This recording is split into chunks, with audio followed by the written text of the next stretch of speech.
안녕하십니까, 박철웅입니다. 오늘은 도심 토지 이야기 좀 하려고요. 도심 토지가 장기적으로 상당히 불씨가 될 확률이 높습니다. 뭐 금리 인상, 여러 가지 또 정부의 규제 이런 거 많이 하겠죠. 또 공급 정책도 나올 것이고, 그런데 불안해요. 뭔가 꺼지지 않는. 뭐가 그런 건지 한번 훑어볼게요. 자, 남국과 북극의 거리만큼 벌어져 버린 자산 격차. 이거는 오늘 주제를 시작하기 전에 제가 한마디 하고 싶은 거죠. 요즘에 기사 보면 부동산의 소유 여부에 따라서 많이 벌어졌죠. 원래는 사실 우리가 어떤 노력의 가치와 판단의 가치가 하면 사실 노력의 가치가 좀 높아지면 좋죠. 열심히 살면. 사람이 살다 보면 가끔 판단 잘못할 때 있잖아요. 그래서 뭐 약간 뒤로 무르기도 하고, 그런데 이렇게까지 판단 한 번 잘못해서 이렇게까지 큰 차이를 보이는 어떤 자산의 격차, 허망하죠. 대부분의 이유는 이제 이거죠. 정보 오류. 어떤 정보를 들었는데 잘못 판단. 아니면 잘못 판단하게 하는 그런 여러 가지 말들, 주장들. 근데 뭐 제 주장이 맞다 이건 아닌데요. 항상 반대 의견. 저는 반대 의견 상당히 많이 자세히 들여다봅니다. 왜? 시야를 넓히는 재료죠. 어떤 분에서는 그분이 많이 맞을 수도 있고, 맞진 않지만 어떤 거는 적용해서 이게 좀 변형되겠구나 이런 것도 있거든요. 여러분도 꼭 그러하셨으면 해요. 틀리든 맞든 끝까지 한번 보시고 얘기해 주세요. 자, 부동산의 경제 사이클은 길다. 알죠? 이건 누구나 다 아는 얘기죠. 즉 장기 투자다. 우린 장기예요. 하도 금융 밑으로 들어갔더니 누가 주식처럼 하는 분도 있는데 저희는 장기입니다. 자, 그래서 단기 이슈가 일부 있죠. 정책적으로 확확 터지는 거. 근데 대부분 장기 이슈에 집중해야 됩니다. 자, 장기 추세가 그래서 중요한데요. 그래프는 현실은 저거죠. 뭐 이렇게 뭐 떨어지던 올라가던 항상 이렇게 춤을 추죠. 근데 우리가 봐야 될 건 장기 추세라서 숨어 있는 예를 찾아야 돼요. 오르던 간에 내리던 간에. 자, 들썩이는 집값부터 잡자. 4월 23일 데일리한 뉴스인데요. 서울시가 재건축 밀집지역 토지 허가 거래 허가 연장했어요. 누가? 서울시가.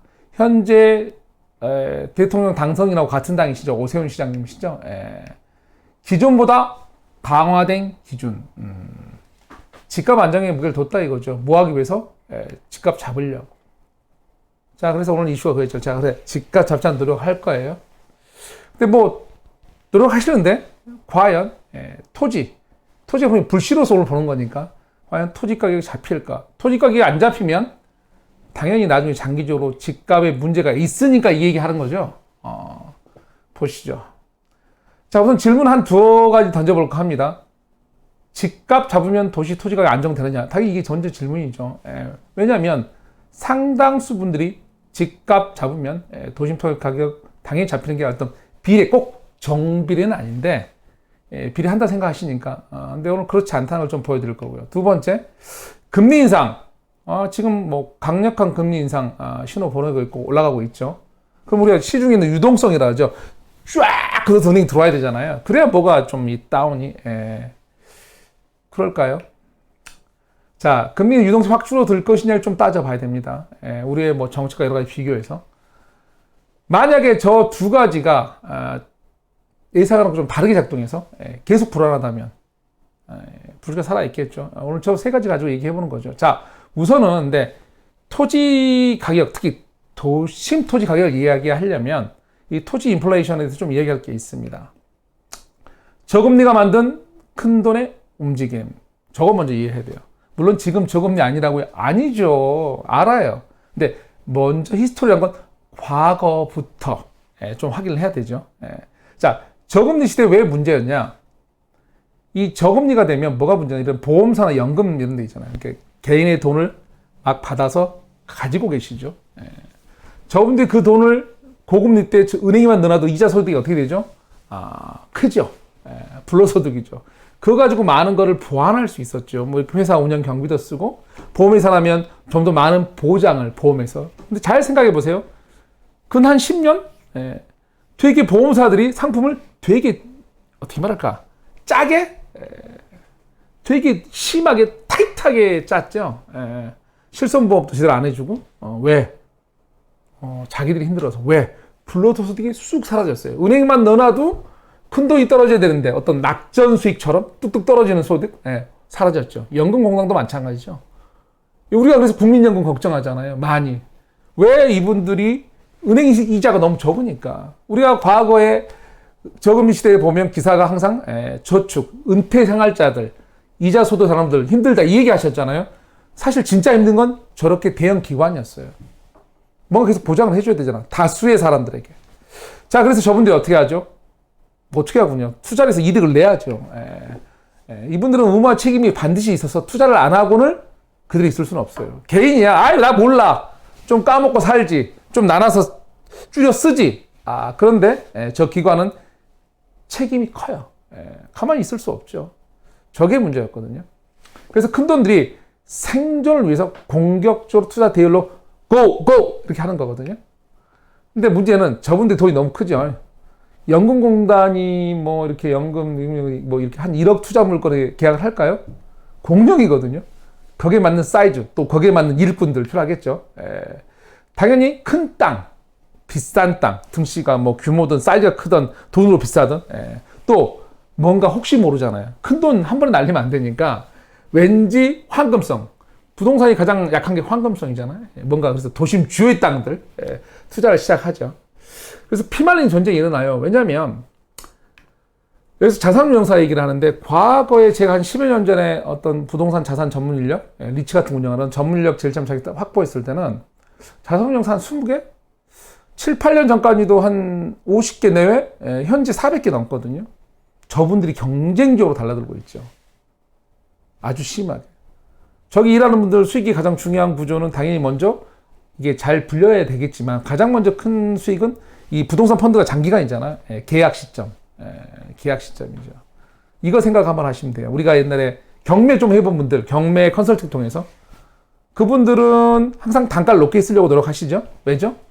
아니, 낙찰을 받아야 내가 수수료 받잖아요. 똑같다 보시면 됩니다. 경쟁 심해졌죠. 우선은 올라가니까.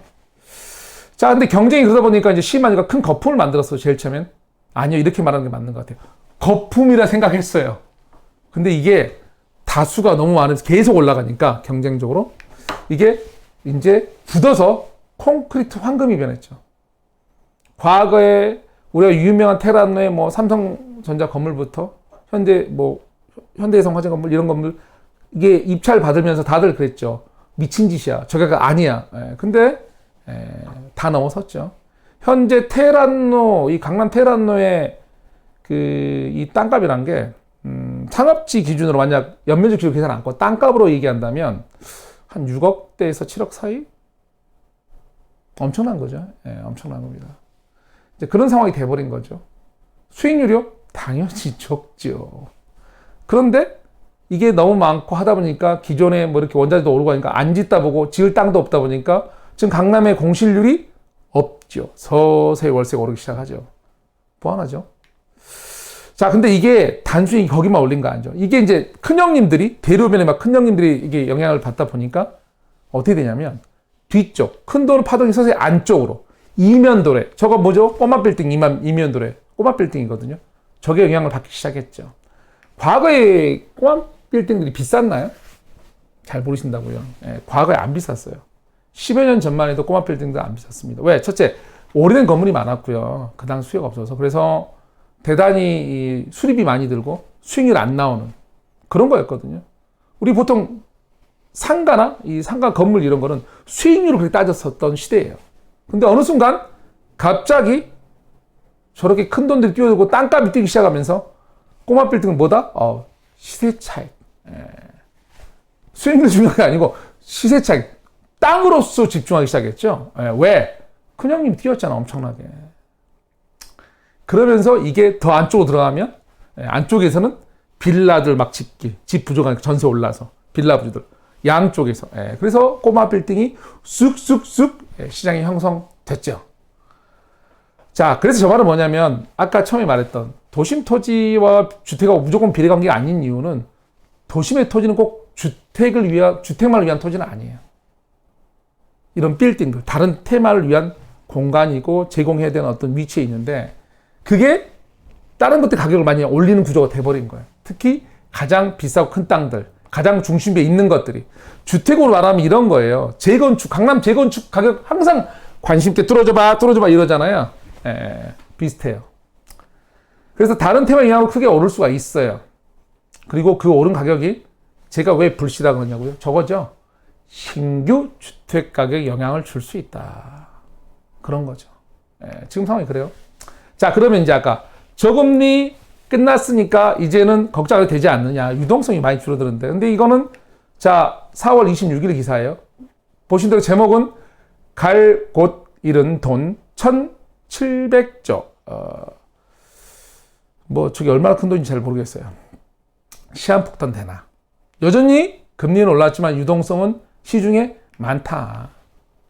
그래서 그 많은 돈을 운영하기 위해서 전문가 집단인 자산운용사에 많은 의뢰가 들어온다. 그래서 그 운용사들은 땅 찾아 산만리. 저한테도 많은 의뢰가 들어와 있겠죠. 많이 들어와 있어요.